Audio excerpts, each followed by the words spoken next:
Mulai ya. Oke, selamat malam teman-teman semua. Selamat berjumpa kembali dalam acara rutin kita ya.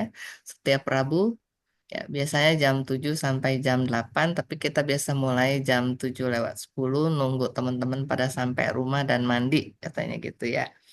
Oke, jadi hari ini yang akan eh, membawakan acaranya adalah Sesyong Anthony ya. Nah, sebelumnya mari kita eh, satukan hati dan pikiran kita dengan sama-sama menarik nafas, kembung, kempis, kembung, kempis, ya. Kita sampai hitungan 50 ya. Oke, tarik nafas, buang nafas, perut dikempiskan, nafas masuk, perut dikembungkan, nafas keluar, perut dikempiskan. In, dua, tiga, empat, lima, out, tujuh, delapan, sembilan, sepuluh. In, 12, 13, 14, 15, out, 17, 18, 19, 20. Tahan, in, 22, 23, 24, 25. Tahan, out, 27, 28, 29, 30. In, 32, 33, 34, 35. Out, 37, 38, 39, 40. In, 42, 43, 44, 45. Out, 47, 48, 49, 50.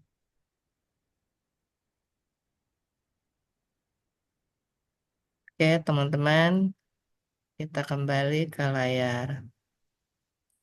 Oke, jadi seperti yang tadi saya sampaikan, hari ini yang mengisi acara Daily Mindfulness kita adalah eh, Pak Antoni, ya, yang akan membawakan topik mengembangkan awareness dalam memahami dinamika dunia. Ya, oke. Waktu saya persilakan, Sung Antoni. Baik, terima kasih Suku. Selamat malam semuanya, Sejong Suci semuanya, dan termasuk Ibu Sakita. Selamat datang di acara kita yang setiap minggu ada, ya, dengan narasumber berbeda-beda, tapi dengan tetap satu topik yang sama, yaitu awareness, ya. Awareness dalam segala bentuknya, termasuk latihan duduk, hitung nafas seperti tadi, atau latihan meditasi yang melihat kesadaran kita, ataupun latihan meditasi cinta kasih untuk lebih grateful terhadap fungsi-fungsi tubuh kita, organ-organ tubuh kita, ya. Itu semuanya berhubungan dengan awareness terhadap eksistensi kita di sini. Jadi untuk malam ini yang mau saya sharing adalah awareness, mengembangkan awareness untuk memahami dinamika dunia. Apa maksudnya? Kita tahu zaman sekarang ini semuanya itu berubah sangat cepat. Bombardir informasi juga terjadi sangat cepat dan sangat masif, ya. Kadang-kadang kita itu membaca sesuatu informasi yang belum kita selesai cerna, udah muncul informasi lainnya lagi. Sehingga kita bisa menjadi overload, overwhelmed, dan kadang-kadang menjadi merasa apa ya, mau muntah ceritanya seperti itu. Terlalu banyak yang menghampiri kita, ya. Kalau kita tidak aware terhadap hal-hal itu, kita akan bisa terseret jadinya. Oke, terseret menjadi apa? Bisa jadi stres, ya, ataupun bisa menjadi muak seperti itu dan sebagainya, ya. Tetapi perkembangan teknologi yang memang mengarah seperti itu dan tidak bisa kita bendung. Jadi yang harus kita jaga itu adalah diri kita sendiri, kesadaran kita sendiri, space kita sendiri, dan itu harus kita kembangkan awareness-nya itu, ya. Sebagai contoh misalnya, oke, di TikTok ataupun ya mungkin TikTok lah, ya, Instagram mungkin agak kurang, tapi TikTok ya. Berapa banyak dari kita yang sering scroll scroll scroll, lihat satu cek scroll, satu scroll scroll scroll. Nah, itu kalau kita tidak aware, ya, itu akan menciptakan satu habit, ya, satu habit yang membuat kita itu cepat bosan, oke, dan keserakahan itu timbul. Selalu ingin mencari sesuatu yang kita attach kepadanya. Kita lihat ini nggak senang, lihat ini nggak senang, nggak senang, nggak senang. Kita menjadi pengen gratifikasi instan. Itu yang terjadi pada anak-anak Gen Z zaman sekarang. Mereka tidak peduli ataupun tidak terlalu apa namanya, terlalu menghargai yang namanya proses. Mereka maunya semua serba instan, serba cepat. Dan dari mana datangnya itu? Dari tidak adanya awareness bahwa semuanya itu yang sampai kepada mereka itu ada proses. Mereka menerima semuanya begitu cepat, begitu nyaman bagi mereka, sehingga tidak aware terhadap ada namanya proses di belakang itu semua. Jadi mereka pengen adanya kesuksesan yang datang secara instan. Itu karena tidak ada awareness, ya. Oleh karena itu, penting bagi kita untuk memahami bahwa setiap video yang kita lihat, itu juga ada effort di belakang, ada proses di belakang, sehingga kita bisa makin menghargai akan apa yang dilakukan oleh orang, dan kita tidak hanya fulfill keserakahan kita sendiri terus-menerus, mencari, cari, cari, cari terus yang kita mau. Otak kita juga nanti akan di train untuk menjadi tidak berpikir, hanya melihat dan lewat. Jadi konsentrasinya jadi berkurang seperti itu. Berapa banyak dari kita bisa nonton satu video sampai selesai yang durasi 10 menit? Mungkin jarang, ya. Bisa apa lima sih? menit saja mungkin jarang. Bisa apa? Gimana sih? Gimana? Pertanyaannya tadi apa? Berapa banyak dari kita yang bisa menonton satu video 10 menit sampai selesai? Hmm. Kalau di TikTok ya, umumnya orang pada menit kedua, ketiga sudah lewat, sudah lewat. Menjadikan point of attention-nya itu sempit. Seperti itu. Itu karena memang kita di-train oleh itu menjadi seperti itu. Terus-menerus scroll ke atas. Oke? Karena kita tidak aware terhadap semua hal itu. Ya. Nah, tapi yang inti yang mau saya sampaikan malam ini adalah bukan pada itu, tetapi pada bias media. Pernah dengar mengenai bias media? Belum. Belum. Belum. Oke. Nah, pemberitaan di media ya, itu tujuannya adalah selain menyampaikan berita, juga menyampaikan agenda. Apalagi media barat. Paham maksudnya ya? Contoh, contoh. Kalau pemberitaan tentang China di media barat, Tiongkok, selalu negatif biasnya. Kenapa? Karena memang ada agenda dari pemerintah mereka untuk bagi warga negara mereka tidak memahami yang sebenarnya tentang China, tentang Tiongkok. Jadi yang mereka beritakan itu selalu yang buruk. Apapun kebaikan yang dilakukan oleh China selalu dilihat dalam kacamata ataupun lensa yang buruk. Contoh ya, pemberitaan oleh BBC. BBC tahu ya?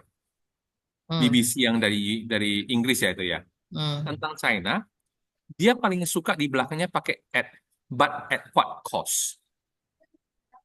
But at what cost itu Tetapi harga yang harus dibayar itu apa? Itu artinya. Contohnya, China membantu pembangunan banyak infrastruktur di One Belt One Road negara-negara itu. Misalnya di daerah mungkin di Afrika, ya, ataupun mungkin di Pakistan atau di mana seperti itu, ya. Mereka membangun dengan masif, meningkatkan taraf hidup banyak orang. Tetapi hal yang baik seperti itu diberitakan itu adalah dari lensa negatif, yaitu katanya memberikan hutang. Oke. Kemudian kalau hutang tidak bisa dibayar, merampas aset. Seperti itu. Selalu diberitakan dengan cara negatif. Padahal itu adalah kegiatan sebenarnya tindakan yang positif. Menyebarkan pengaruh melalui ekonomi, tapi untuk meningkatkan hajat hidup orang banyak juga. Hal positif seperti itu diberitakan dalam lensa negatif, sehingga apapun yang dilakukan oleh China tetap akan dianggap negatif oleh penduduk yang di brainwash. Maka tadi saya bilang ngomong soal brainwash ya. Ini adalah metode brainwash mereka. Jadi satu outlet berita memberitakan ini, outlet berita yang lainnya akan mengambil sumber berita yang sama, diberitakan di outlet mereka. Seperti itu. Dan mereka itu saling mengambil, muter kayak gitu. Antara mungkin BBC, CNN, CBS, ya, ataupun sumber-sumber berita lainnya. Mereka saling mereinforce menjadi lingkaran. Sehingga orang merasa bahwa berita ini valid. Itu namanya adalah propaganda, ya, propaganda. Masyarakat sering tidak aware terhadap hal ini, sehingga mereka semua termakan oleh berita-berita tersebut dan terus-menerus dimasukkan berita yang sama dalam jangka waktu lama, itulah opini yang terbentuk. Karena kita tidak memiliki sumber lain yang lebih berimbang untuk bisa memahami kondisi yang sebenarnya. Jadi hanya dari satu sisi diberitakan, sisi yang lain kita tidak bisa melihat yang realnya seperti apa. Pertama, kendala bahasa. Karena kalau mau sisi yang berimbang pasti diberitakan oleh China sendiri kan, kendala bahasa. Dan kalaupun ada diberitakan yang oleh China yang baik, dari Barat selalu di apa namanya, dipainted ya, dilukiskan sebagai itu propaganda China, pemerintah otoriter. Selalu otoriter diktator, itu yang disematkan. Labeling. Nah, itulah yang dinamakan adalah bias media. Jadi kalau kita tidak mengembangkan awareness terhadap hal-hal seperti itu, kita pasti akan tercuci otak. Karena itulah yang dihembuskan terus-menerus. Dan yang dinamakan propaganda inilah yang masif dipakai suatu perang dunia zaman dulu. Perang dunia kedua. Propaganda itu adalah senjata yang paling ampuh. Karena kita manusia ini cenderung mempercayai apa yang kita baca dari sumber yang kita anggap valid. Selama ini media barat membangun kredibilitas sebagai sumber berita yang valid. Sehingga apapun yang kita baca selalu kita cross-check and recheck ke CNN, ke mungkin ke BBC dan sebagainya. Karena kita anggap itu valid dan bisa dipercaya. Padahal tidak, pasti mereka objektif. Makanya dinamika dunia yang diberitakan selalu dilaporkan dalam kacamata kepentingan mereka, agenda mereka. Itulah kita harus mengembangkan namanya awareness terhadap berita-berita yang kita baca. Apakah benar? Kita bisa melihat gaya bahasa mereka, kita bisa melihat bagaimana mereka framing suatu keadaan, kita bisa melihat ke arah mana kita dibawa dalam berita tersebut. Apakah ke arah positif? Apakah emosi kita dimainkan? Apakah sentimen kita dimainkan? Apa yang mereka mau dari sana? Kalau kita bisa mundur, observe, menganalisa setiap kata yang kita baca, kita akan bisa melihat tendensinya ke arah mana berita-berita yang kita baca tersebut. Itulah yang namanya kita membangun awareness terhadap dinamika dunia yang diberitakan dalam media. Ibu Sagita sebagai seorang jurnalis dulunya, apakah yang saya katakan itu benar? Mohon pendapat Ibu. Ya, betul sekali. Dan sekarang bukan hanya media mainstream aja, tapi sosial media juga sudah ujung-ujungnya ke sana. Cuman untungnya karena ada apa ya, eh, apa tuh jurnalisme massa ya sekarang ini kalau di sosial media. Jadi akhirnya kita masih bisa mendapat sisi lain ya kan dari pemberitaan yang ada itu. Tapi kalau udah bicara media mainstream Ya semuanya agendanya pasti ujungnya ke sana ya.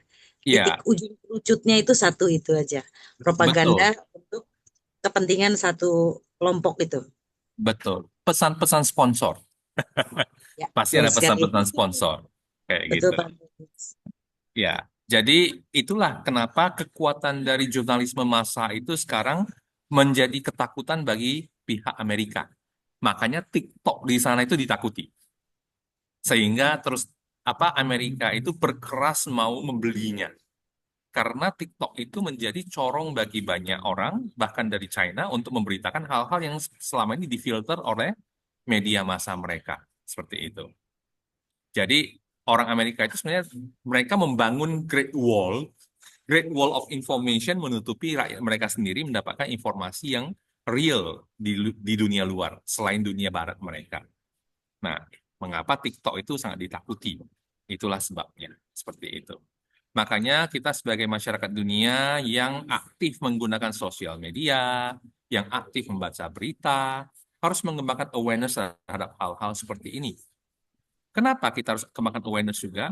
Karena batin kita ini cenderung ya, cenderung itu mudah terbawa oleh emosi, mudah terbawa oleh feed yang diberikan oleh mata, telinga, ya, hidung, panca indera kita. Kita dipengaruhi oleh itu semua sebagai manusia. Oleh karena itu kita sering terbawa ilusi di sini, ya. Sering terbawa ilusi. Apa yang kita maksud sering terbawa ilusi? Oke. Sebagai contoh, mungkin saya mau share satu video ya. Saya bisa share itu. Bentar ya.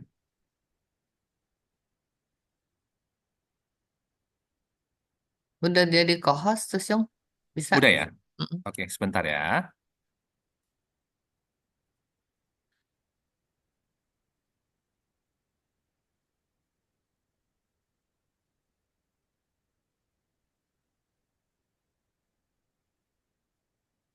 Oke. เคยอยากตัดใครออกจากชีวิตไหม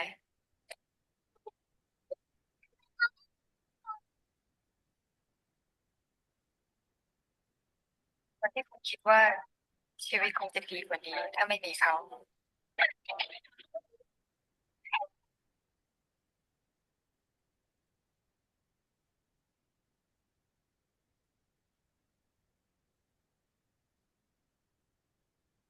ค่ะที่ต้องเก็บกวาด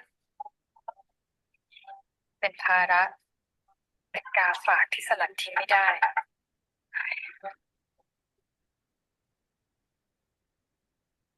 รอแป๊บนึงดีเดี๋ยววันนี้ฉันเลี้ยงเอง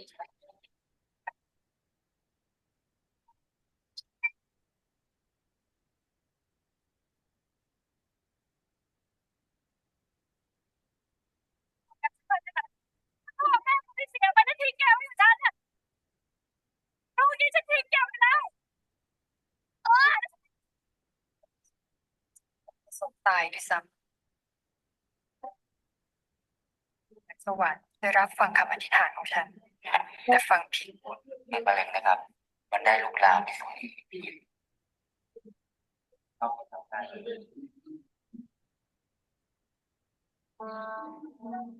ที่กำลังจะตายเป็นกลายเป็นฉันซะเอง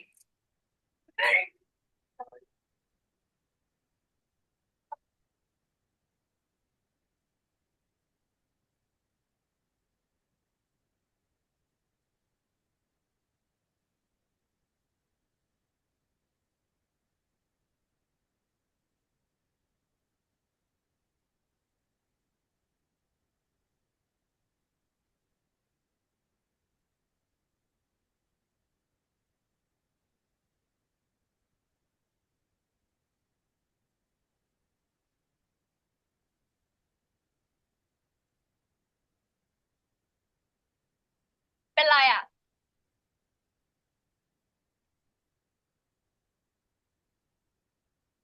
เป็นไรอ่ะเปล่าไม่ได้เป็นอะไร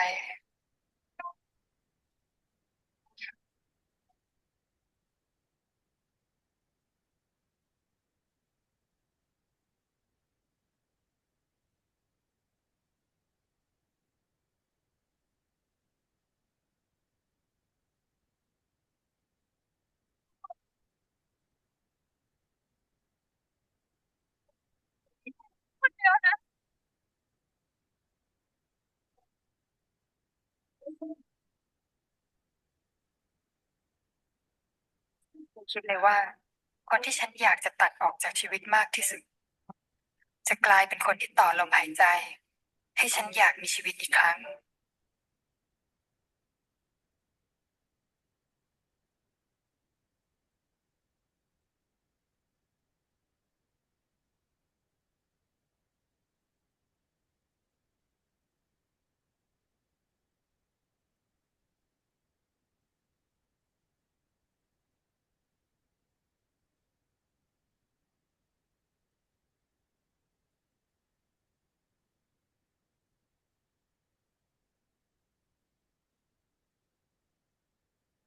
ไว้เชียวนะสิ่งที่น้องให้ฉันในวันนั้นมันมากกว่าแค่เส้นผม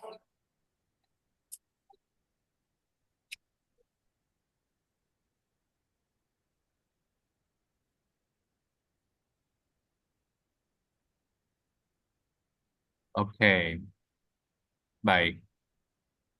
Kita menonton video seperti itu, ya mungkin tidak terlalu sedih. Tapi pada umumnya, kita nonton video-video ataupun movie, perasaan kita akan dimainkan. Kita menjadi marah, kita terharu, kita sedih, kita tertawa. Padahal kita tahu bahwa itu adalah not real. Itu adalah film. Tetapi perasaan kita juga masih tetap dibawa untuk itu. Ya, makanya kalau kita tidak aware dalam kondisi-kondisi seperti itu, maka kita akan ditarik ke dalam. Kita akan membentuk opini. Masih ingat sering ada dulu jokes ya, bahwa nonton sinetron Indosiar gitu kan, emak-emak bisa menghujat, menghujat pemerannya seperti itu, ya, ataupun bisa membenci, bisa apa gitu kan, bahkan sampai kepada artisnya seperti itu. Nah, itulah menunjukkan bahwa tidak ada awareness dalam batin pada orang-orang seperti itu. Mereka bisa terbawa, dimanipulasi oleh film sampai masuk ke dalam real life. Nah, makanya kita harus membangun awareness dalam diri kita setiap saat bahwa itu semua hanya ilusi. Sama seperti hidup kita ini sebenarnya juga hanya ilusi, seperti itu. Dalam artian apa? Tidak ada yang real yang kita benar-benar mengalami sendiri. Seperti yang saya pernah sharing sebelumnya, everything is just a projection into our brain. There is no real thing. Kayak gitu. Ya. Dengan kita bisa memahami bahwa itu hanyalah ilusi, barulah kita bisa melepaskan diri dari permainan dunia ini. Dalam artian dari kesedihannya, melekat pada keserakahannya, kebenciannya, dan sebagainya.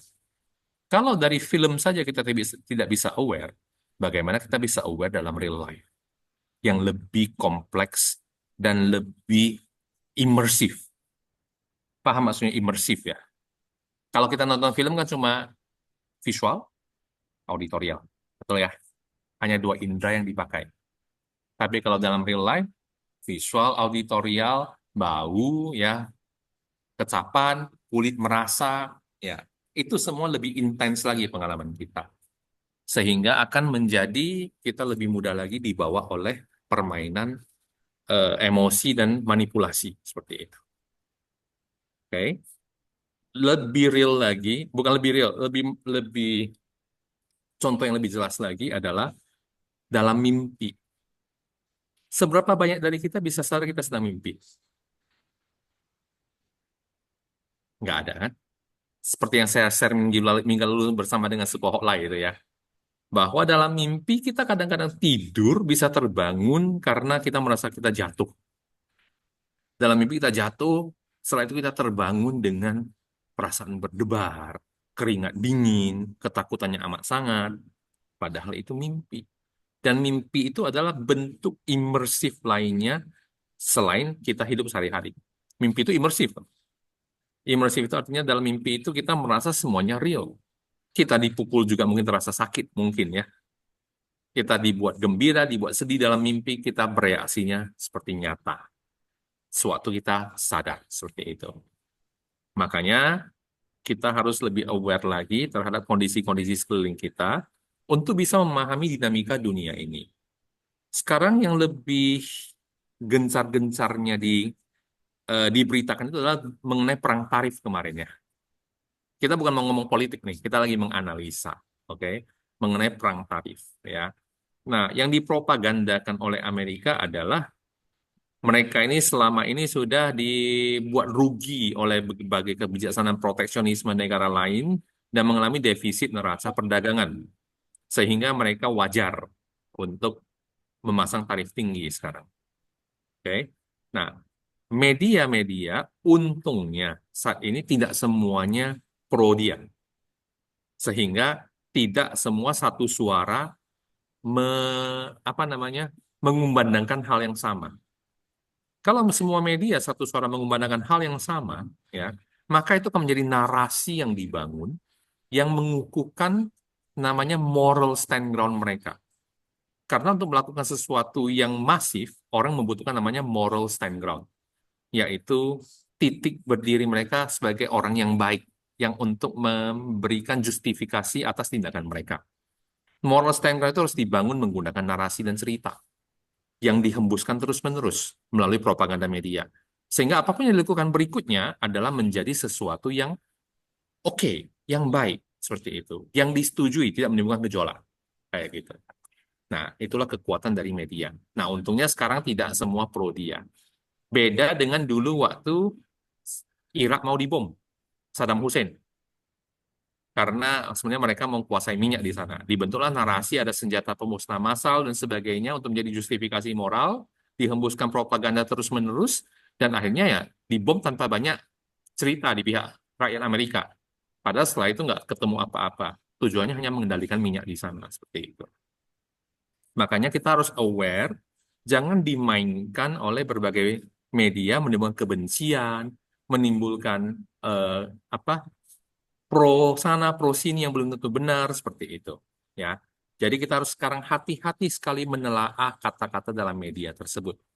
Mungkin suatu hari Ibu Sagita bisa memberikan crash course dalam mengenali pemberitaan-pemberitaan di media, bagaimana kita memilahnya, bagaimana kita menyadari kata-kata yang dipilih, bagaimana menyadari narasi yang dibangun, ke arah mana kita mau ditusuk hidung, dibawa, seperti itu. Sehingga kita bisa menjadi lebih aware terhadap setiap hal yang kita baca. Makanya tadi saya bersyukur, wah ada Bu Sagita, untung sekali. Sehingga kita bisa nyambung Ini nantinya. bagus ini. Pak Antonius nih bagus nih. Keren-keren. Lanjut Pak, lanjut Pak. Iya, jadi mungkin Ibu Sagita nanti suatu hari bisa sharing ya untuk kita mengenai hal itu. Checklist apa yang harus kita cermati? Checklist pertama biasanya, apakah ini diberitakan oleh berita lainnya selain yang mainstream? Maksudnya yang kita tahu mainstream yang umum. Apakah ada yang lain memberitakan dengan sisi pandangan yang lain? Itu yang kita harus checking juga. Yang menulis itu siapa? Backgroundnya apa? Kayak gitu. Oke. Kalau dia itu memang seorang penulis yang memang cenderung memberitakan politik yang dari satu sisi saja, ya kita harus rasio kita dipakai di sana. Seperti itu. Jadi narasi-narasi seperti ini dibangun atas banyak hal, ya, atas kepentingan politik, kepentingan ekonomi, kepentingan sosial budaya. Oke. Contoh lain selain dalam berita, contoh lain dalam pendidikan. Pendidikan. Sekarang, berapa banyak buku sejarah ataupun buku sains anak-anak yang ditulis dengan tidak berat sebelah terhadap perkembangan dunia dari kacamata barat? Semuanya adalah Western centris. Kenapa? Karena mereka yang menulis sejarah. Mereka lah yang menulis membentuk pendidikan. Di mana pendidikan yang dibentuk itu dulu adalah revolusi industri, kan seperti itu ya. Sehingga untuk mendapatkan para tenaga kerja yang siap pakai di pabrik-pabrik mereka dulunya. Oleh karena itu sistem pendidikan kita sampai sekarang masih model kayak gitu. Lebih cenderung pada nilai dan sebagainya. Ya, jadi untuk perkembangan sains selalu dikatakan yang disorot itu semua adalah para saintis Barat. Tidak pernah ataupun jarang ya, jarang difokuskan itu adalah kertas siapa yang saya temukan, seperti itu. Bubuk mesiu siapa yang temukan. Kemudian untuk angka, siapa yang angka bangsa mana yang dipakai sekarang, seperti itu. Setelah itu civilization yang tidak terputus dari zaman dulu sampai sekarang, civilization siapa? Kenapa kebudayaan Barat itu yang sebenarnya ya dibangun baru lebih kurang 200-an atau 300 tahun ini, mereka ambil garis merahnya sampai kebudayaan Yunani zaman dulu. Sampai ke mungkin ke apa namanya Tigris sana. Karena mereka mencari akar yang sebenarnya tidak ada. Tapi mau tak mau harus ada supaya tidak kalah sama budaya bangsa lain seperti itu. Ya. Oleh karena itu kita harus aware soal hal-hal seperti ini, bagaimana dunia dibentuk oleh satu sisi saja, dan itu tujuannya mendiskriminasi ataupun untuk menurunkan harkat dan martabat ras lainnya.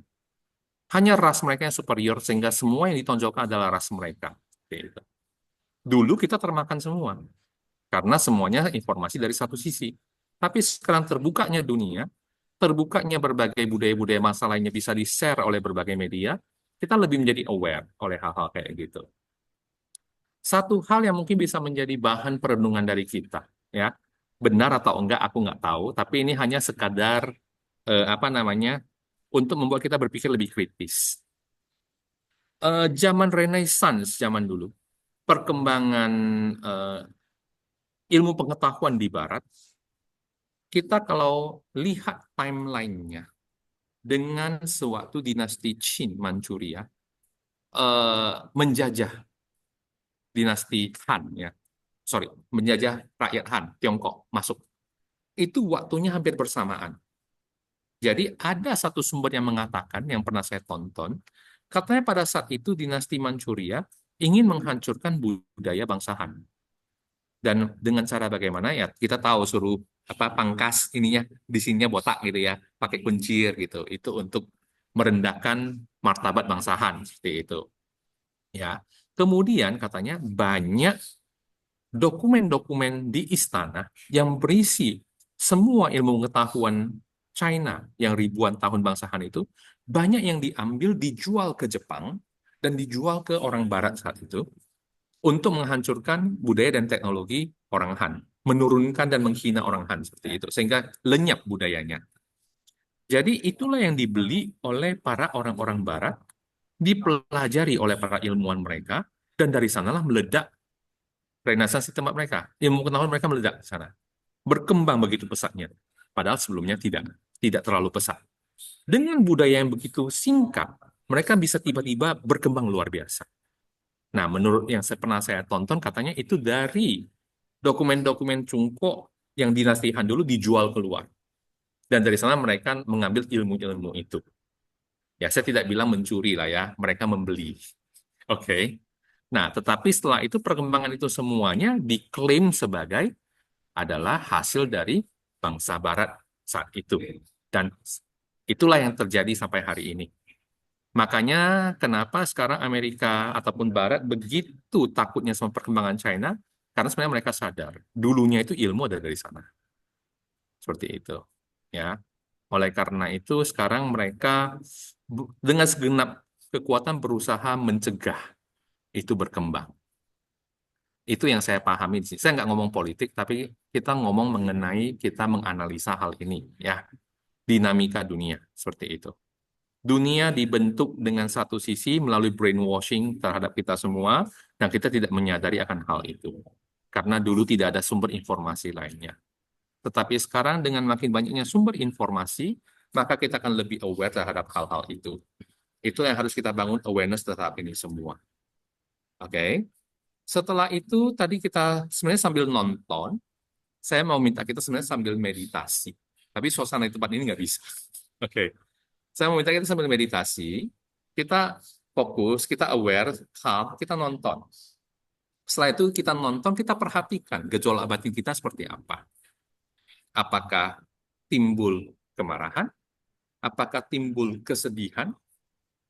Apakah timbul rasa tidak suka sama yang adiknya tadi? Kan gaya adiknya itu awalnya nggak oke banget kan? Wah, apakah timbul rasa marah pada adiknya?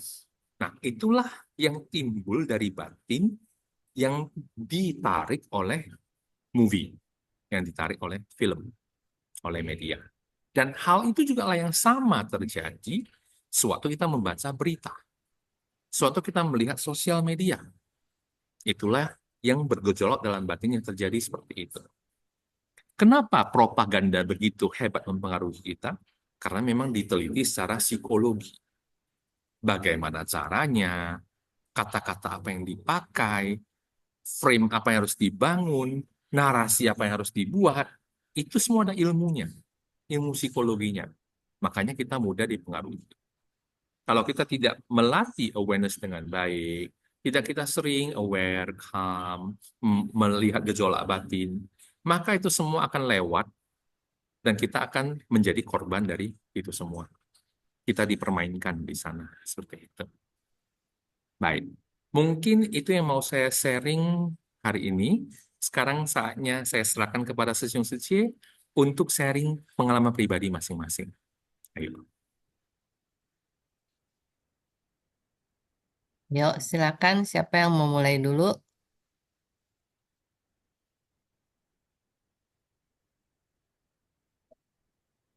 Ibu Ria dulu.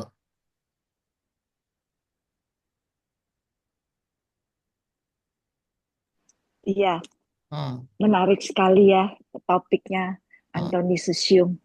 Suci. Memang Hmm. kalau tadi saya melihat filmnya itu, emosi atau batin yang terbawa adalah sedih ya. Sedih, mengingat, jadi merefleksikan kejadian-kejadian yang lain-lainnya gitu, yang ada kaitannya dengan film tersebut, terutama untuk penyakit kankernya. Nah, bagaimana ya Sesium? Kalau pas kita melihat seperti itu, apa yang harus kita lakukan? Maksudnya mengatasi kesedihan tersebut, Sesium. Kan, An? Oke. Oke, baik. Ini kembali kita pertama-tama harus bisa mundur dulu, suku. Maksudnya step back dulu. Kita menyadari itu yang kita nonton itu adalah film. Oke? It is not real. Setelah itu kita telaah. Rasa sedih ini timbul dari film atau timbul dari asosiasi dengan pengalaman. Oke? Kalau timbul dari asosiasi dengan pengalaman, kita harus melihat kembali lebih dalam pada pengalaman itu. Pengalaman seperti ini apakah yang saya alami sendiri atau orang lain alami? Oke. Kalau saya alami sendiri, sumber sedihnya di mana? Oh, dari ini. Karena orang yang saya cintai itu misalnya ya, orang yang saya sayangi, teman saya paling sayangi meninggal karena kanker misalnya, oke. Jadi kita melihat ke dalam. Oke, berarti itu timbul dari rasa empati kita pada teman kita dan sedih karena kita ditinggalkan atau kita sedih karena dia menderita saat itu. Seperti itu. Kita harus mengenali itu dari ego sendiri karena ditinggalkan kita sedih atau karena memang empati saat dia menderita sakit saat itu, menderita oleh penyakitnya. Kalau karena ego ditinggalkan, maka kita harus menyadari kembali, oke, ini adalah ego saya. Sekarang dia sudah tidak sakit. Mungkin dia sudah ke alam yang lebih bahagia. Kita berdoa buat dia. Oke?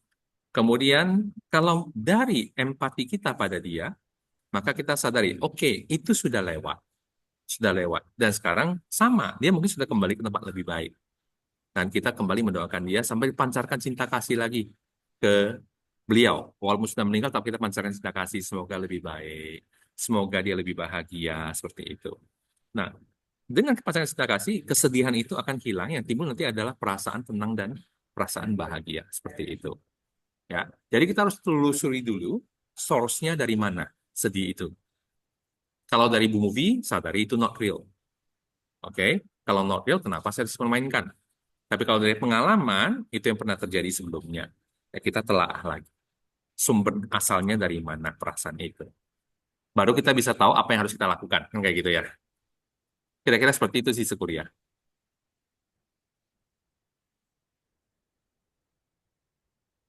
Baik, Sesium. Kan, An, ini berdasarkan pengalaman yang mengakibatkan suatu memori ya, yang susah sekali untuk dihilangkan gitu loh, Sesium. Kan, An? Ya, baik, Suku. Kembali, memori memang bagi kita itu real, tetapi karena telah lewat, tetap saja dalam ajaran, ya kita bilang Buddhisme lah ya, itu tetap adalah ilusi. Karena hidup sekarang juga ilusi, ya. Apalagi memori seperti itu. Oleh karena itu, boleh kita melihat memori, karena tidak bisa kita hilangkan, Tetapi yang kita bisa manage adalah perasaan kita sendiri. Merasa sedih, bahagia dari memori itu wajar sekali. Dan kita memang mau dibawa ke dalam itu, ya itu pilihan kita. Ya, tetapi kita harus sadari itu hanya memori, ilusi. Kalau sudah cukup kita merasa oke, I don't want to be sad anymore, ya, we step out seperti itu. Kita sadari itu hanya ilusi. Ya, suku ya, Baik, Sesium. Cảm ơn. kan en. Ya, Bu Ada Ria, lagi? semoga penjelasan dari Sesung Antoni membantu ya. Iya, Suci. Cảm ơn. Oke. Ya, teman-teman yang lain, ada lagi yang mau tanya atau mau komentar? Sesung Adi, Saya sebenarnya pengen minta Ibu Sagita berkomentar nih, sharing nih. Beliau nanti menarik pasti nanti sharing nih. belakangan dia. Oh, belakangan. Oke. Adi dulu, Adi. Oh iya, malam. Makasih Bu Ine. Ya, Saya agak telat. Tadi tadi ada saya ada nangkep yang kayak apa yang kaum milenial sekarang yang apa serba instan gitu ya. Mau tanya sama sesungguhnya gimana tuh kalau menghadapi yang anak-anak yang kayak serba instan gitu kan. Nah, nanti kan saya takutnya suatu waktu kurang tangguh gitu, kurang tough gitu. Ya, makasih. Ah, semoga saya nggak salah dengar sesungguhnya, karena suaranya agak kecil ya. Oke. Jadi pertanyaan sesungguhnya adalah bagaimana cara kita supaya anak-anak kita itu tidak serba instan, supaya mereka lebih tangguh gitu ya. Betul, betul. Oke, baik. Nah, sekarang anak-anak sesungguh umur berapa? Sekitar 25 sampai 30. Hah? Berapa? Ada yang paling kecil 25 sampai 30. Sampai besar. Oh, kalau sudah 25 sampai 30 mah sudah di luar kontrol kita, Sesiong. Ya, betul. Kalau yang masih kecil mah itu ada namanya adalah screen time. Screen time-nya harus dibatasi. Oke. Ya, Kemudian memberikan mereka itu pemahaman mengenai apa yang ditonton kayak gitu kan. Kalau itu anak-anak kecil ya. Tetapi kalau sudah 25 sampai 30 itu harus back to mereka sendiri Sesiong menyadari itu dulu. Mereka menyadari itu dulu bahwa mereka sedang wasting time. Kalau memang dia tidak nonton untuk hal yang useful ya, untuk hal-hal yang berguna. Jadi mereka harus menyadari sendiri apa yang saya lakukan ini. Apakah itu bermanfaat bagi saya, bermanfaat bagi perkembangan saya, atau malah makin menumpulkan otak saya seperti itu. Ya. Kemudian mereka harus memiliki niat dan motivasi untuk digital decluttering namanya. Digital decluttering itu adalah untuk kita menghilangkan ataupun merapikan area digital kita dan merapikan sampah-sampah digital kita. Contohnya, ya, eh, kita terlalu banyak sosial media nggak? Oke? Apakah kita selalu setiap 5 menit harus lihat ke TikTok kita, setiap 5 menit harus melihat ke YouTube kita, setiap 5 menit harus melihat ke Instagram kita, ke Facebook kita. Kalau nggak lihat, kayaknya ada sesuatu yang nggak enak gitu. Itu artinya kita sudah terlalu banyak sampah-sampah digital di sekeliling kita yang tidak berguna. Nah, itu akan menyita waktu kita, menyita konsentrasi kita, membuat kerja tidak efektif seperti itu. Di kantor sering yang namanya mencuri waktu adalah di sini, zaman sekarang. Betul ya? ya, Jadi orang-orang yang kerja zaman sekarang, apalagi anak muda, bentar-bentar, aduh Instagram saya sudah berapa like, aduh engagement saya seperti apa, aduh udah berapa banyak orang yang merespon. Ah, ini itu semua, itu yang mereka praktikan. Jadi mereka harus punya awareness dulu bahwa itu mengganggu produktivitas, kecuali memang kerjaannya memang influencer ya. Oke, memang dia dapat duit dari sana, karena memang itu kerjaan dia. Tapi kalau bukan, dia itu harus menyadari hal itu dulu, bahwa ini membuat saya kurang produktif. Ini membuat pikiran saya, otak saya makin tumpul. Ini membuat saya terperangkap dalam siklus ketagihan kemelekatan pada hal-hal ini. Sehingga membuat saya makin mundur dalam kehidupan. Kalau awareness ini tidak muncul, tidak akan bisa sesungguhnya. Karena dia sendiri tidak tahu bahwa itu tidak produktif bagi dia. Meningkatkan ego dia, meningkatkan keserakahan, dan juga meningkatkan insecurity namanya. Insecurity. Sehingga kalau tidak banyak yang like dia, tidak banyak yang engagement dengan dia, tidak banyak yang mengomentari dia, dia merasa jadi ada sesuatu yang salah nih.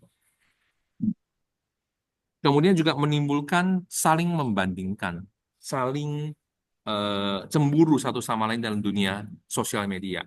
Itu juga mengarah kepada hal-hal negatif kalau dia tidak aware dan membuat diri makin merasa terpuruk seperti itu.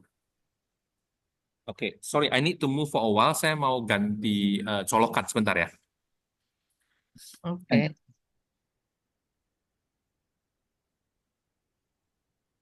Oke.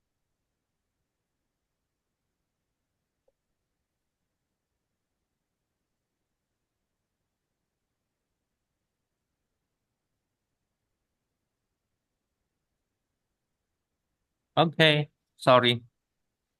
mungkin pertanyaannya dari Adi adalah gimana ya untuk bicara dengan anak-anak gitu yang notaben udah dewasa gitu kali ya dia. Ya kurang lebih gitu lah. Ya kadang-kadang nggak lepas dari handphone ya. Emang kebetulan ada dua anak saya ini yang konten kreator, yang satu konten makanan, yang satu konten olahraga, badminton. Hmm. Jadi kayaknya nggak lepas dari HP.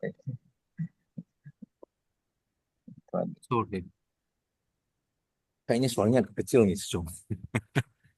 Kurang-kurang kerja ya, Mas. Aku Halo. kurang dengar di sini. Sekarang lebih jelas nggak? Oke, better. Ya kebetulan anak saya ada dua yang konten kreator, Mm-mm. satu konten makanan, satu konten olahraga badminton gitu. Jadi kelihatannya nggak lepas dari handphone Oke. gitu, Mas. Makanya seperti yang tadi saya bilang, Sejong, kalau itu memang mata pencaharian mereka, kita bohong. Karena memang mau tak mau dia harus monitor terus. Betul, betul. Nah, cuman mungkin kita bisa omongin ke mereka, oke, porsi porsi kalian untuk pekerjaan itu berapa persen sih dari waktu kalian? Kalian harus sadari itu pelan-pelan. Apakah memang dari 10 jam kita aktif, kalian memang butuh 10 jam untuk tetap sama handphone? Seperti itu. Mungkin the realnya cuman 3 jam.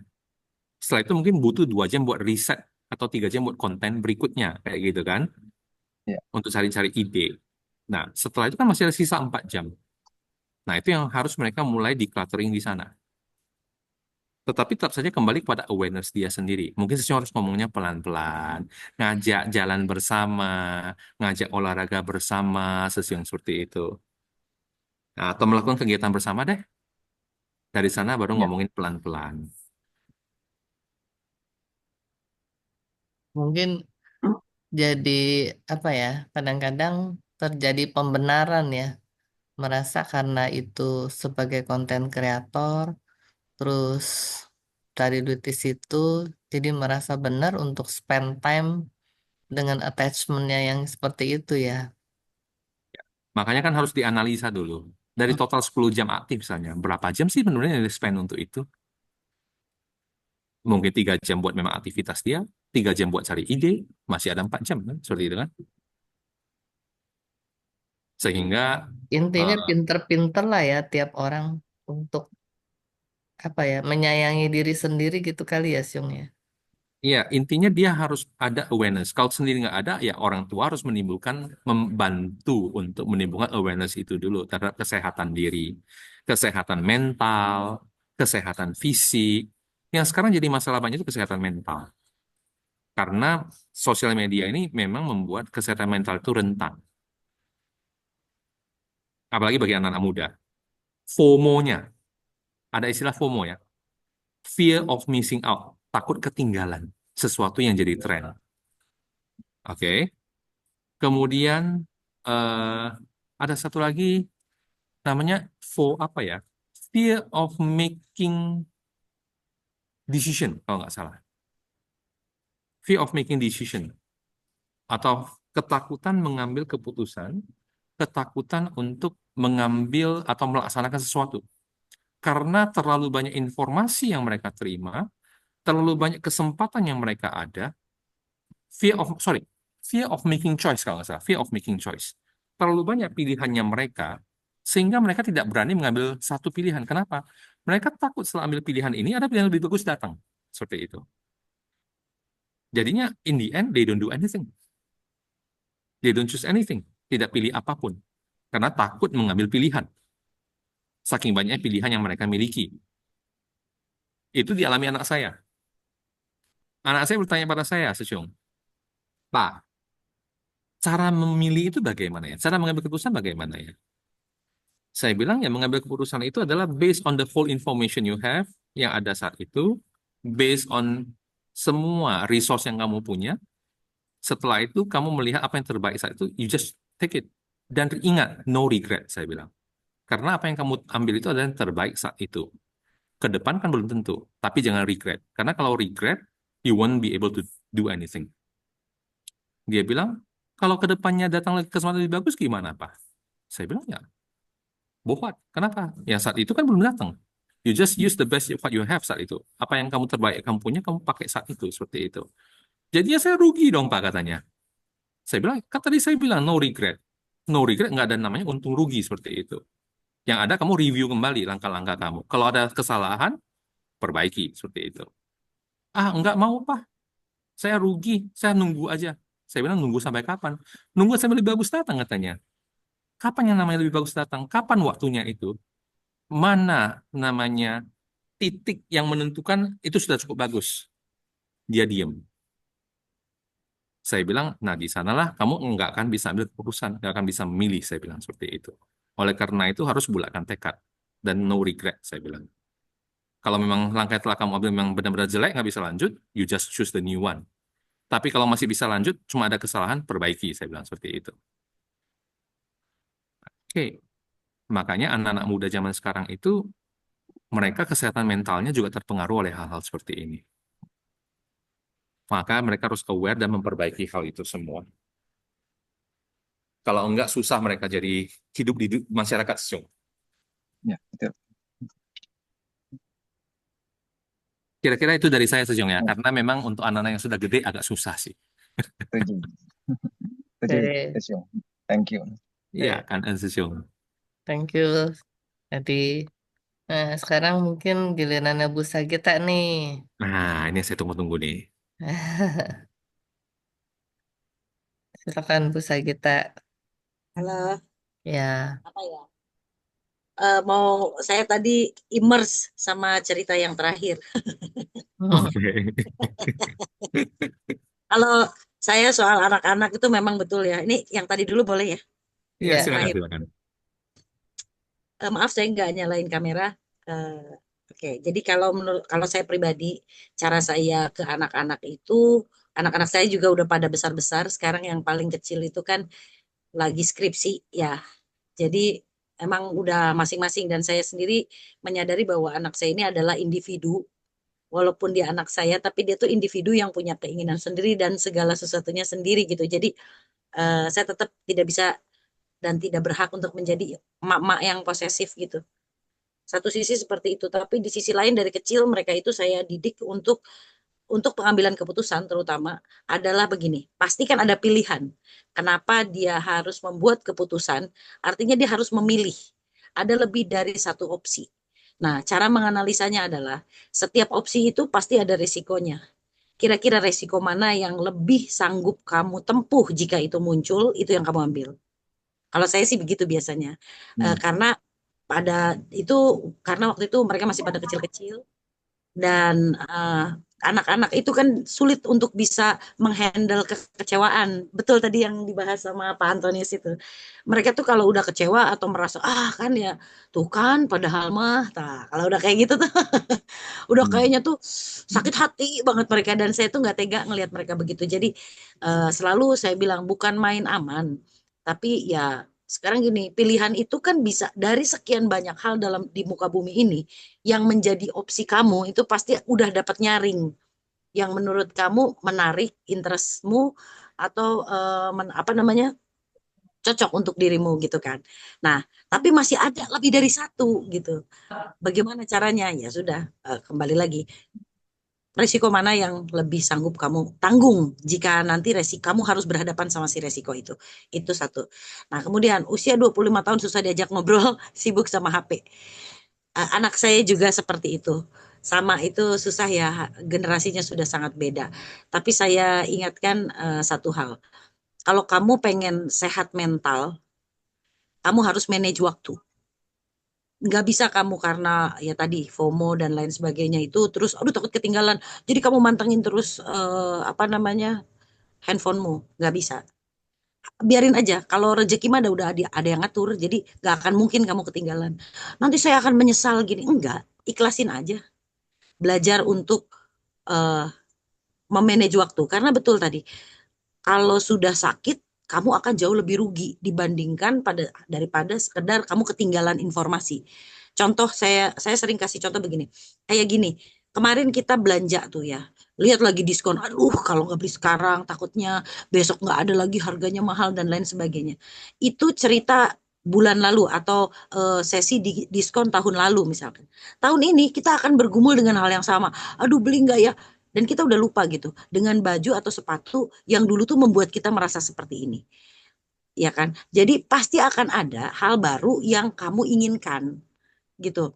Dan akan ada hal baru yang muncul yang menarik interestmu gitu. Jadi ya sudah, nanti ya nanti, sekarang ya sekarang. Akan ada caranya kalau memang itu nanti adalah untuk kamu, nanti akan jadi untuk kamu. Kalau memang tidak, yang sekarang ini yang kamu putuskan itu sudah paling baik. Kalau kamu menyesali keputusanmu, artinya kamu bodoh. Orang itu bodoh pada saat dia membuat keputusan, kemudian dia menyesali keputusannya sendiri. Oh, ya gara-gara orang ini sih, mama sih bilang ke saya kemarin begini, ambil aja yang ini, kan gitu tuh biasanya. Atau ke temannya, gara-gara dia nih, dia ngasih saya saran begini. Maaf, yang ambil keputusan adalah kamu. Kamu nggak bisa tunjuk muka siapapun. It's your apa ya fault. It's your bad, ya kan? Bukan masalah orang lain. Jadi kalau kamu menyesali, artinya kamu bodoh. Kalau kamu nggak mau dibilang bodoh, jangan pernah menyesali keputusan yang sudah kamu buat. Kalau saya ngajarin anak saya seperti itu. Jadi pada akhirnya ya seperti itu. Mereka kalau lagi ada saya atau kita lagi bareng-bareng, saya cuman cukup ngelirik aja ke handphonenya langsung ditaruh. Kalau saya sih gitu sih. Anak saya juga yang nomor 3 itu dia banyak berkutat di apa namanya ya sama lah ya anak zaman sekarang sosial media walaupun dia nggak apa namanya dia dia jurnalis militer. Jadi dia akan selalu mantau tuh apa namanya di TNI itu YouTube-nya bagaimana, ininya bagaimana kayak begitu. Tapi saya bilang semua ada waktunya. Di luar waktu itu berhenti. Nanti kamu diperbudak sama sesuatu yang nggak nyata, saya bilang. Kalau rezeki nggak akan kemana, Kifah. Percaya sama mama. Dan akhirnya dia ya nggak sekali sih kita ngomongnya berkali-kali. Nanti ingatkan lagi, ingatkan lagi, ingatkan lagi. Pada akhirnya mereka punya dapat sendiri polanya gitu sih. Itu untuk yang terakhir. Kalau tadi yang bagaimana kita supaya tidak imers dan bagaimana kita supaya tidak bisa memilah-milah, betul yang tadi disampaikan Pak Antonius, saya nggak perlu nambahin itu udah lengkap banget sih kalau kata saya sih. Siapa yang menyampaikan? Itu paling penting sih. Siapa yang menyampaikan Pak Antonius? Karena dari situ kita bisa lihat agendanya. Pasti apa namanya protagonisnya dia gitu. Nggak mungkin dia bilang dia jadi antagonis dong karena dia yang ngomong kan gitu. Jadi kita yang harus lebih cerdas sih untuk bisa memilah apa namanya tuh informasi yang sampai ke kita gitu. Nah, kemudian kalau tadi di awal 10 menit siapa yang bakal bisa nonton penuh? Pada dasarnya kemampuan kita berkonsentrasi pada suatu penyampaian itu kan cuma 2 menit. Lewat dari itu mulai ngeblur. Tapi orang-orang zaman sekarang pintar. Setiap 2 menit dia kasih lagi satu yang meledak gitu. Dah, dan diketuk lagi tuk tuk tuk. Nah jadi kita pay attention lagi itu tergantung yang bikin kontennya sih sebenarnya. Kalau menurut saya ya karena kebetulan saya sendiri kan kemarin tuh akhirnya terjunnya di home shopping. Kita itu jualan durasi 1 jam tapi dan dibagi 4 segmen di mana satu segmen itu 15 menit 10 sampai 15 menit. Gimana caranya ngedukasi orang 15 menit tapi orangnya tetap pay attention. Itu suatu hal yang awalnya saya suka terjebak dalam segala sesuatu tuh harus dari A sampai Z gitu. Tapi akhirnya Akhirnya kita ngerti sih. Si per 2 menit itu. 2 menit selesai. 2 menit selesai. Jadi saya juga kalau ngomong sama anak-anak, kalau saya berharap dia tahu, mau nangkep apa yang pesan saya, itu saya cuma kasih 2 menit. Lewat dari itu saya kasih ledakan dulu, baru saya lanjutkan lagi. Kalau nggak tidur mereka. Gitu sih Pak. Terus apa tadi ya? Terakhir tuh yang itu ya. Bagaimana memilah-milah. Intinya adalah begini. Tadi dicontohkan mengenai China memberikan bantuan tapi selalu ada harga yang harus dibayar gitu ya Pak ya Antonius ya. Betul, betul. Ya, selalu diberitakannya seperti itu betul. Kacamatanya tuh kayaknya selalu negatif melulu gitu ya. Nah, sekarang gini aja sih. Kalau rumus saya juga saya selalu ajarkan sama anak saya. Kamu misalkan gini, kamu harus bisa membedakan yang benar dan yang salah. Karena yang benar dan yang salah itu adalah harga mati. Benar karena ada aturannya. Salah karena aturan juga yang bilang dia salah. Aturan siapa? Bisa aturan negara, bisa aturan Tuhan. Itu sudah pasti harga mati yang kita nggak bisa tawar. Baik atau buruk. Kalau kata orang Jerman tuh begini, HD goreng diomongkan. Lu mau baik, lu mau jelek, pasti ada aja yang ngomongin gitu. Lu mau berbuat baik, ada aja yang ngomong jelek. Lu mau berbuat jelek, ada aja yang bilang lu tuh sebenarnya baik gitu. Jadi kamu jangan terjebak sama pikiran orang, berpegang pada hal yang benar atau yang salah based on sesuatu yang memang sudah valid gitu. Nah, begitu juga pada saat kita melihat yang contoh tadi China itu apakah dia melakukan hal yang baik? Dia misalnya memberikan bantuan pendidikan. Ya, dia baik. Oke. Dengan cara yang benar. Caranya benar. Berarti semuanya sudah benar, udah benar. Jadi pada saat ada yang bilang harga yang harus dibayar apa segala macam, ya udah itu resiko mereka yang mau menerima itu kan udah seperti itu. Sesimpel itu sih. Jadi jangan jangan terjebak dalam peperangan yang bukan peperanganmu gitu. Karena kita kan penonton saja di sini. Harus sadar banget gitu bahwa kita tuh penonton. It's not your war, it's not your fight, it's not your apa arena gitu. Jadi stay out of that gitu, of that situation gitu sih. Kalau dari saya tipsnya itu Baik, aja, cukup lihat siapa yang menyampaikan dan pastikan benar dan salah, ya kan. Kemudian yang ketiga tadi adalah ingat kita ini penonton, jadi stay out of that gitu. Terus kalau misalnya tadi ada yang bilang bahwa iya saya nonton itu sedih karena Ibu Ria ya tadi ya, Ibu siapa ya tadi, Bu Ria. Ibu Ria ya, ya karena katanya saya pernah ngalamin terus apa kondisi seperti itu, kesedihan itu.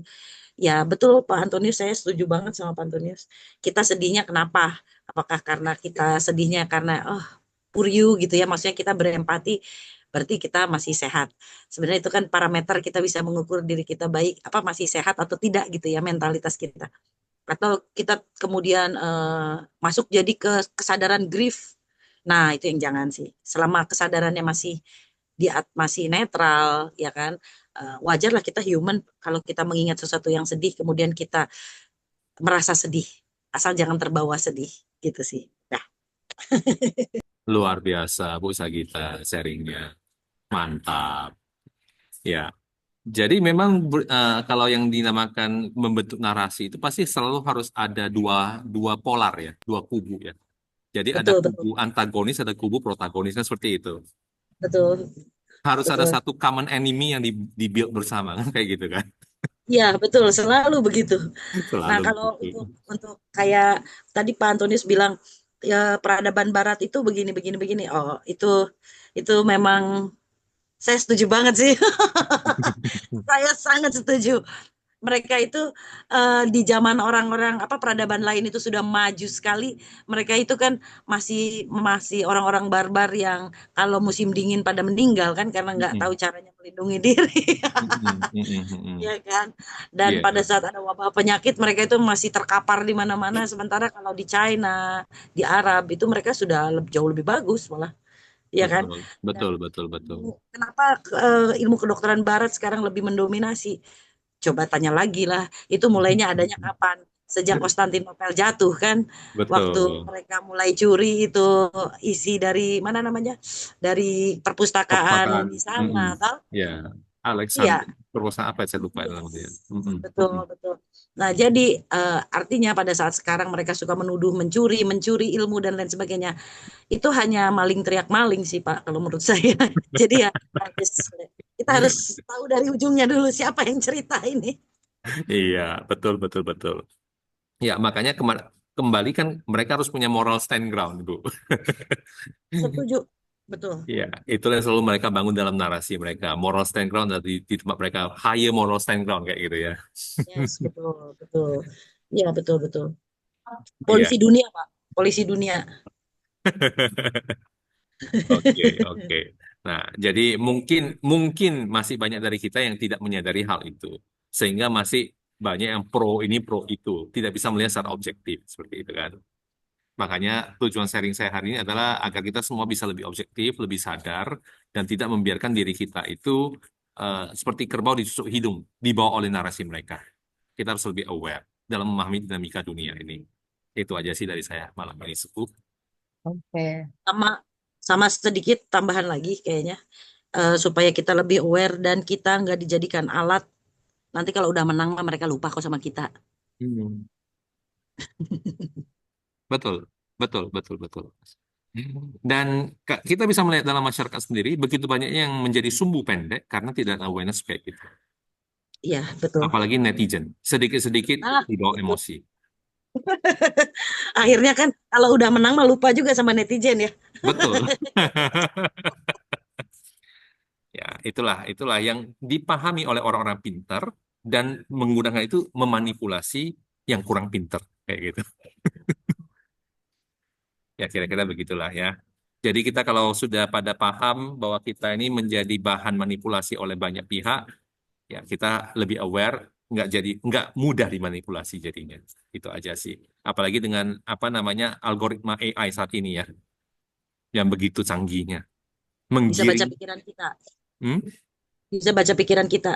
Iya, Meng- menggiring apa namanya, menggiring kesadaran kita, menggiring kemelekatan kita, bisa baca maunya kita, Nah, itu membaca dia. big data kita, trend and tendency kita semua kayak gitu kan. Iya, iya. Betul, Ya, betul, kita Pak. harus lebih banyak hati-hati dan aware. Saatnya kembali kepada akar kita aware, kita mundur, observe jadi penonton, mengamati batin kita, mengamati kondisi dan apa namanya dinamika dunia ini. Ya, walaupun kita tidak terlibat dalam perang mereka, tapi imbasnya tetap akan kena kita juga. Ya, Kita tidak betul. bisa lepas dari the chain of that, seperti itu. Ya, Ya, saling bergantungan semuanya. at least Baik, menjaga kewarasan ya Pak Antonius ya. menjaga kewarasan, mental health. Saya senang sekali ada Ibu Sagita malam ini. Tepat sekali saya ngomong ini tidak ada Ibu Sagita. Namanya semesta mendukung. Tapi luar biasa Pak Antonius. Terima kasih juga Jalinan loh. jodoh ya. Jangan jodoh. Terima kasih, terima kasih. Kan en. Oke, dari Oke, saya selesai, Seku. Terima kasih. Ada oke. lagi yang lain mau sharing? Masih ada yang mau sharing? Oke, kalau nggak ada, eh, terima kasih kepada Susung Antoni dan teman-teman juga yang hadir ya, termasuk juga di antaranya Ibu Sagita. Nanti kalau Ibu Sagita lagi ngisi, Susung Antoni juga join ya, Baik, siap. eh, supaya seru nih kita. Oke, jadi hari ini eh, topiknya mengena sekali ya menurut saya, bahwa banyak dari kita, mungkin termasuk saya yang nggak aware selama ini, tidak menjaga awareness gitu ya. Dan yang diantaranya yang tadi Ibu Sagita tekankan bahwa kadang-kadang bukan urusan kita loh, kenapa kita jadi mau ke bawah-bawah gitu kan. Ya.